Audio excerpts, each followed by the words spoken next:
নমস্কার বন্ধুরা, আবারও আমি চলে এসেছি তোমাদের জন্য নতুন একটা ভিডিও নিয়ে। আজ আমি করব চিকেন কষা। প্রথমে আমি চিকেনগুলোকে খুব ভালো করে বেছে নিচ্ছি একটা একটা করে। পশম থাকে অনেক সময়, তাই এটাকে খুব ভালো করে বেছে নেব আগে।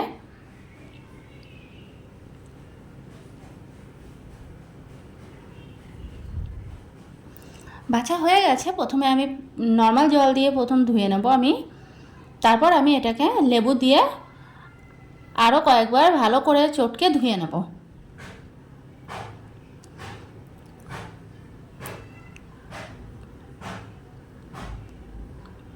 পাতিলেবু দিয়ে ধোয়া হয়ে গেল। এবার আমি এটাকে জল ঝরিয়ে সাইড করে রেখে দেবো।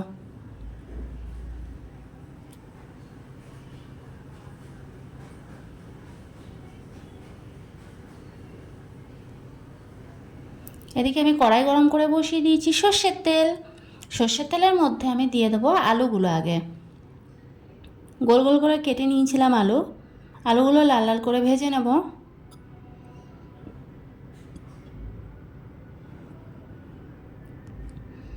লবণ হলুদ এখন কিছুই দেব না, শুধু আলুটাকে ভেজে নেব।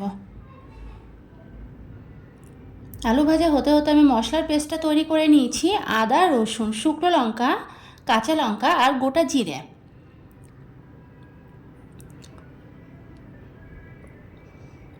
আলুটা নামিয়ে আমি দিয়ে দিচ্ছি কুচি করে কেটে রাখা পেঁয়াজ ওই তেলের মধ্যেই। এবার দিয়ে দেবো আমি গোটা গরম মশলা। পেঁয়াজটা যখন ভাজাটা 50% হয়ে যাবে, তখন আমি গরম মশলাগুলো দিয়ে দেবো। এলাচগুলো একটু খুব ফাটিয়ে দেবো ভালো ফ্লেভারের জন্য। দিয়ে দিলাম আমি গোটা গরম মশলাগুলো। সঙ্গে আমি দিয়ে দিয়েছিলাম একটা গোটা রসুন।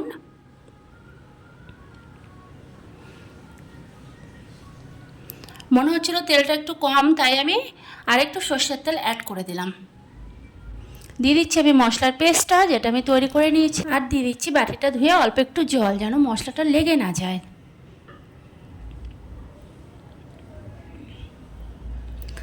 দিয়ে দেবো আমি অল্প পরিমাণ লবণ, আর দিয়ে দেবো হলুদ।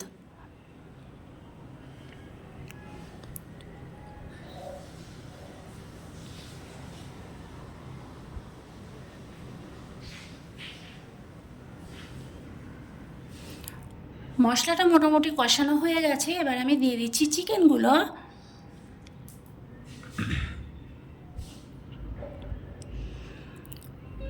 প্রথমে 10 মিনিট হাই ফ্লেমে রেখে চিকেনটাকে কষিয়ে নেব ঢাকা চাপা দিয়ে। তারপর আমি লো ফ্লেমে করে দেবো, আবারও ঢাকা দিয়ে দেবো। দিয়ে দিলাম আমি গোলমরিচ গুঁড়ো 1 টেবিল স্পুন। বারবার এরকমভাবেই ঢাকা দিতে হবে, আর খুলে খুলে ওটাকে মাঝে মাঝে নাড়িয়ে দিতে হবে, তলাটা যেন লেগে না যায়। দিয়ে দিলাম আমি গোলমরিচ গুঁড়ো। মাঝে মাঝে ঢাকাটা খুলে নাড়িয়ে দিচ্ছি, কেননা তলাটা যেন লেগে না যায় কোনোভাবে। লেগে গেলে মাংসের টেস্ট পুরো নষ্ট হয়ে যাবে। দিয়ে দিচ্ছি আমি ভেজে রাখা আলুগুলো।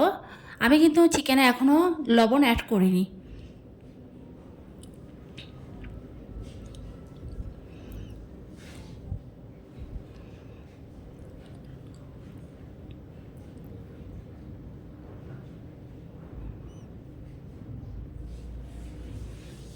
কষিয়ে নিতে নিতে আমি দিয়ে দেবো 1/2 টেবিল স্পুন চিনি, যেটা টেস্টটাকে ব্যালেন্স করবে।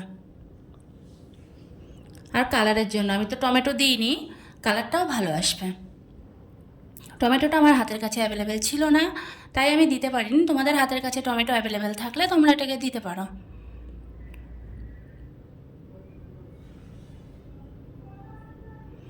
দিয়ে দিচ্ছি এবার আমি লবণটা, আর আমি এটাতে দিলাম ফুটানো জল।